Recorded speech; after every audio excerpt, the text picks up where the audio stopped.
चलिए आज बात करते हैं अल्फोंस डोडे की एक बहुत ही पावरफुल कहानी द लास्ट लेसन की। ये सिर्फ एक कहानी नहीं है, बल्कि ये हमें फ्रांसीसी इतिहास के एक ऐसे दौर में ले जाती है जब एक पूरी की पूरी संस्कृति, उनकी पहचान दांव पर लगी हुई थी।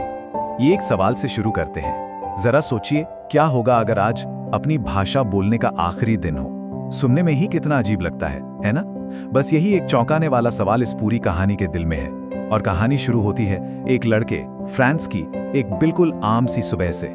तो कहानी का हमारा मेन कैरेक्टर है फ्रांस, और उसकी सुबह कैसी है? भाई वो स्कूल के लिए लेट हो गया है। ऊपर से उसे एक मुश्किल ग्रामर टेस्ट का डर सता रहा है, जिसके लिए उसने जाहिर है कोई तैयारी नहीं की है। मतलब हम सब ने कभी ना कभी ऐसा महसूस किया ही है ना। तो एक तरफ है स्कूल जाने की मजबूरी और दूसरी तरफ बाहर का खूबसूरत धूप वाला दिन। फ्रांस बस इसी कश्मकश में फंसा हुआ है। उसे लग रहा है कि अपने टीचर एम हैमिल को फेस करने से तो बेहतर है कि कुछ भी कर लिया जाए। लेकिन फिर भी वो स्कूल की तरफ भागता है और रास्ते में उसे कुछ अजीब चीजें दिखनी शुरू हो जाती हैं। उसे दिखता है कि टाउन हॉल के नोटिस बोर्ड के पास बहुत भीड़ लगी है। फिर जब वो स्कूल पहुंचता है तो वहां एक अजीब सी एकदम खामोशी छाई हुई है, जैसे संडे का दिन हो। और सबसे अजीब बात, क्लास के पीछे गांव के बड़े बुजुर्ग बैठे हुए हैं। फ्रांस समझ जाता है कि भाई आज कुछ तो गड़बड़ है। तो उस शांत, बिल्कुल शांत क्लासरूम में अब इस पूरे सन्नाटे और गंभीर माहौल के पीछे की वजह सामने आने वाली थी। अच्छा, ये सब हो क्यों रहा है? इसके पीछे है फ्रेंको प्रशियन वॉर, जो 1870 से 71 तक चला। इसमें प्रशिया ने फ्रांस को हरा दिया था और उनके अल्सेस और लॉरेन जैसे इलाकों पर कब्जा कर लिया था। और देखिए, ये सिर्फ जमीन पर कब्जा नहीं था, ये सीधा सीधा वहां के लोगों की पहचान पर हमला था। और फिर एम हैमिल वो खबर सुनाते हैं जो किसी झटके से कम नहीं थी। बर्लिन से ऑर्डर आया है, अब से अल्सेस और लॉरेन के स्कूलों में सिर्फ जर्मन पढ़ाई जाएगी। मतलब उनकी अपनी फ्रांसीसी भाषा पर पाबंदी। और उसी पल फ्रांस को सब कुछ साफ हो जाता है। वो बुलेटिन बोर्ड, वो भीड़, सब इसी खबर की वजह से था। एम हैमिल के ये शब्द फ्रांस के लिए एक झटके की तरह थे। और जैसे ही ये बात उसके जहन में उतरती है, उसे एक बहुत गहरे पछतावे का एहसास होता है। बस इसी एक पल में फ्रांस का दुनिया देखने का नजरिया ही बदल जाता है। सोचिए, जिन किताबों को वो कल तक एक बोझ समझता था, आज वो उसे अपने पुराने दोस्त जैसी लग रही हैं। और वो टीचर जिनसे वो इतना डरता था, आज उन्हें खोने का ख्याल भी उसे बर्दाश्त नहीं हो रहा। यही वो एहसास होता है ना, जब हमें पता चलता है कि हमने क्या खो दिया है। लेकिन एम हैमिल कहते हैं कि देखो, गलती सिर्फ फ्रांस की नहीं है, ये पछतावा हम सबका है। उन पेरेंट्स का जिन्होंने बच्चों को पढ़ाने से ज्यादा जरूरी खेतों में या मिल में काम करवाना समझा। और तो और वो अपनी गलती भी मानते हैं। कहते हैं कि मैंने भी तो कभी कभी तुम लोगों को पढ़ाने के बजाय अपने फूलों में पानी डालने भेज दिया।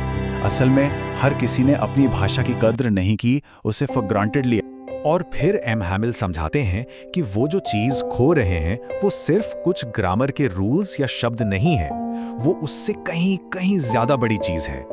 इस मौके पर एम हैमिल सिर्फ एक टीचर नहीं, बल्कि एक सच्चे देशभक्त की तरह बात करते हैं। वो कहते हैं कि फ्रांसीसी भाषा दुनिया की सबसे खूबसूरत, सबसे साफ और सबसे लॉजिकल भाषा है। वो वहां मौजूद हर इंसान से कहते हैं कि अपनी पहचान के इस हिस्से को, इसे बचा कर रखना, इसे कभी मत भूलना। मतलब उनके लिए भाषा सिर्फ बात करने का एक तरीका नहीं है। वो कहते हैं कि जब लोगों को गुलाम बनाया जाता है, तो जब तक वो अपनी भाषा को कसकर पकड़े रहते हैं, ये ऐसा है मानो उनके पास अपनी जेल की चाबी हो। भाषा उनके लिए आजादी की चाबी है, एक उम्मीद है। और कमाल की बात यह है कि फ्रांस, जो हमेशा क्लास से भागता था, उसे आज पहली बार सब कुछ बिल्कुल साफ साफ समझ आ रहा है। जिस लेसन से वो हमेशा डरता था, आज वो उसे एकदम आसान लग रहा है। शायद उसने पहले कभी इतने ध्यान से सुना ही नहीं था। और तभी उसे एहसास होता है कि असल में उसने कितना कुछ मिस कर दिया है। अब लेसन अपने आखिरी पड़ाव पर है, और जैसे जैसे ये खत्म होने वाला है, क्लास के बाहर से कुछ ऐसी आवाजें आती हैं जो मानो एक पूरे युग के खत्म होने का ऐलान कर रही हों।